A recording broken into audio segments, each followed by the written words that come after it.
Example number 5 અહીંયા figure આપી છે. ક્વેશ્ચનમાં ફિગર એ રીતે આપી છે કે અહીંયા એક ગિયર A છે, એના કારણે C ફરે છે અને C ના કારણે B ફરે છે. X ઉપર જે શાફ્ટ X છે એ એટલે ટૂંકમાં ગિયર A છે એ શાફ્ટ X ઉપર છે અને ગિયર B છે એ શાફ્ટ Y ઉપર છે. ઓકે, એ રીતનો ગિયર આપણને આપેલો છે. ટુ બેવેલ ગિયર ટૂંકમાં 90 એંગલ છે, બેવેલ ગિયર છે.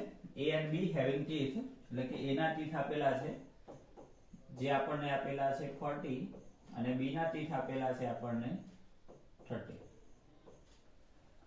Are rigidly mounted on two coaxial shafts X and Y. A bevel gear C having 15 teeth. C ના પણ teeth આપ્યા છે એટલે ત્રણેના teeth આપ્યા છે. Meshes with A and B rotate freely. One end of the arm.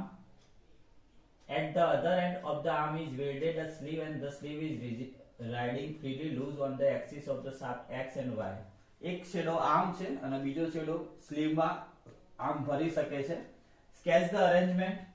If the shaft X rotate at 100 rpm એટલે shaft X ની જે સ્પીડ આપી છે, shaft X એટલે કે shaft X ઉપર A ગિયર છે એટલે કે ગિયર A આપેલો છે અને એની જે સ્પીડ છે એ આપણને 100 rpm આપેલી છે, ક્લોકવાઇઝ આપી છે. And arms rotate at 100 rpm anti clockwise એટલે કે જે આર્મ છે જેને આપણે E વડે દર્શાવીએ છીએ જેની સ્પીડ આપી છે 100 rpm એન્ટી ક્લોકવાઇઝ એટલે માઈનસ. ઓકે, ક્લોકવાઇઝ એટલે પ્લસ. આટલી વસ્તુ આપેલી છે. Find the speed of the shaft Y. Shaft Y ઉપર ગિયર B છે એટલે આપણે ગિયર B ની જે સ્પીડ છે એ શોધવાની થશે. ઓકે, શાફ્ટ Y ની સ્પીડ એટલે ગિયર જે B છે ઓકે એની આપણે સ્પીડ ફાઇન્ડ કરવાની થશે.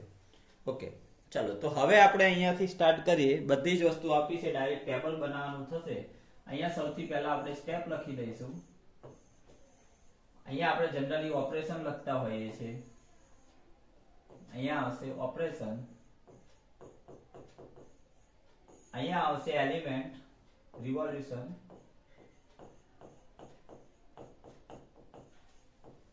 Of element. ચાલો સૌથી પહેલા આપણે આમ લઈએ, એને ઈ કહી દઈએ છીએ આમને. પછી આપણે ગિયર A થી સ્ટાર્ટ કરીએ, બરાબર. ગિયર A, A ના કારણે ગિયર C ફરે છે અને C ના કારણે ગિયર B ફરે છે. ગિયર B ફરે છે. સૌથી પહેલું સ્ટેપ આપણે શું લખીશું તો fix the arm E and give +1 revolution to gear A in clockwise direction. Clockwise direction. Okay, આ પહેલું સ્ટેપ.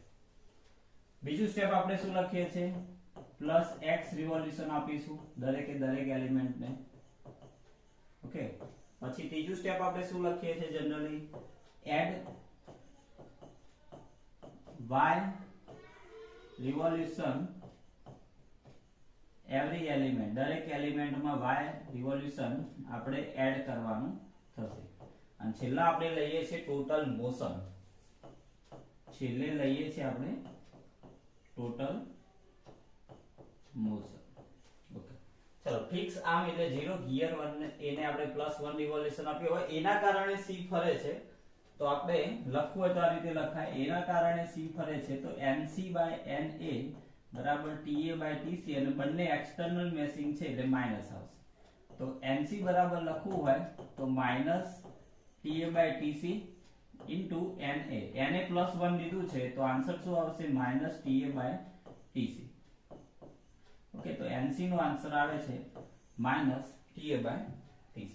તો અહીંયા લખી દઈશું -TA/TC. હવે મેન વસ્તુ કે C ના કારણે B ફરે છે તો NB/NC એ પણ એક્સટર્નલ મેશિંગ છે -TC/TB. ઓકે, તો NB બરાબર થશે -TC/TB ઇન્ટુ NC. NC નો આન્સર શું આવ્યો છે આપણો તો -TC/TB. NC નો આન્સર આવ્યો છે -TA/TC. માઈનસ માઈનસ પ્લસ થશે, TC ઉડી જશે તો આન્સર આવશે TA/TB. ઓકે, તો NV ની જે સ્પીડ છે એ મળે છે TA/TB. તો અહીંયા લખી દઈશું TA/TB.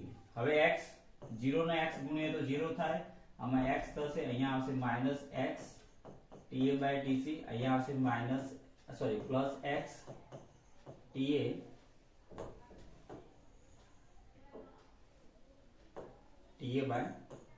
દરેકમાં y એડ કરીશું, પ્લસ y રિવોલ્યુશન એડ કરશું, છેલ્લે આ બંનેનો સરવાળો કરવાનો, 0 + y, આ x + y, અહીંયા આવશે -x TA/TC પ્લસ y, અહીંયા આવશે x TA/TB પ્લસ y. હવે ક્વેશ્ચનમાં શું આપેલું છે જો, ક્વેશ્ચનમાં આપણને એવું આપેલું છે, અહીંયા એક જ મિનિટ, આપણે જે ફિગર લીધી હતી, હા, ક્વેશ્ચનમાં આપણને આપ્યું છે કે શાફ્ટ x એટલે કે જે ગિયર A છે એ 100 RPM જેટલું રોટેશન કરે છે. ગિયર A, ઓકે, 100 RPM જેટલું રોટેટ કરે છે, એટલે ગિયર A 100 RPM એટલે કે x + y is equal to 100, x + y is equal to 100. Okay, આ શેના માટે આપ્યું છે? તો શાફ્ટ x ઉપર કયો ગિયર છે? ગિયર A છે, જે 100 RPM આપે છે. આ ઇક્વેશન નંબર 1 થયું. બીજી વાત આપણને કરેલી છે ક્વેશ્ચન ની અંદર કે આમ E છે એન્ટી ક્લોકવાઇઝ ફરે છે, આમ E એન્ટી ક્લોકવાઇઝ ફરે છે, એટલે કે y બરાબર માઈનસ, અને એ કેટલા RPM ફરે છે એન્ટી ક્લોકવાઇઝ? 100 RPM, કે -100. આની વેલ્યુ તમે ઉપર મૂકશો તો x - 100 બરાબર 100, તો x બરાબર 200 મળશે. તો x બરાબર મળે છે 200 અને y બરાબર -100 છે. હવે આપણને કીધું છે કે તમારે શાફ્ટ y જે છે એ શાફ્ટ y ની સ્પીડ શોધવાની છે. શાફ્ટ y એટલે શું કહેવાય? તો y શાફ્ટ ઉપર ગિયર B છે, તો ગિયર B ની આપણે મોશન શોધવાની છે. તો ગિયર B ની ટોટલ મોશન થાય, ટોટલ મોશન જે આપણે હાલ સૂત્ર દેખ્યું એ કે x અહીંયા છે TA/TB plus y, TA/TB plus y. ચલો, x આપણા જોડે 200 છે, હવે TA અને TB ને બધું આપ્યું છે, 40 નું 30 આપેલું છે. ઓકે, તો આ છે 40, આ છે 30 અને y છે આપણા જોડે -100. ઓકે, તો જે બી થતું હોય કેન્સલ આઉટ કરી 200 400 800 800 ભાગ્યા 3 -100 કરો,